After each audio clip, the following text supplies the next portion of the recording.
আপনি কি জানেন সুদের সবথেকে ছোট গুনাহটি কতটা ভয়াবহ?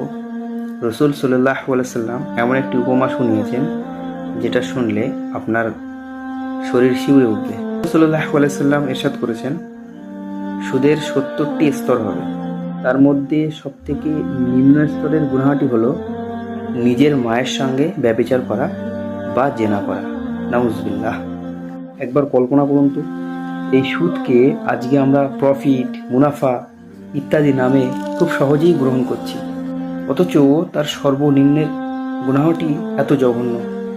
তাহলে একবার চিন্তা করে দেখুন এর সর্বোচ্চ স্তরের গুনাহটি কতটা ভয়াবহ এবং জঘন্য হতে পারে। ভাই ও বোনেরা, সময় থাকতেই ফিরে আসুন। সুদের অভিশাপ থেকে নিজেকে এবং নিজের পরিবারকে দূরে রাখুন।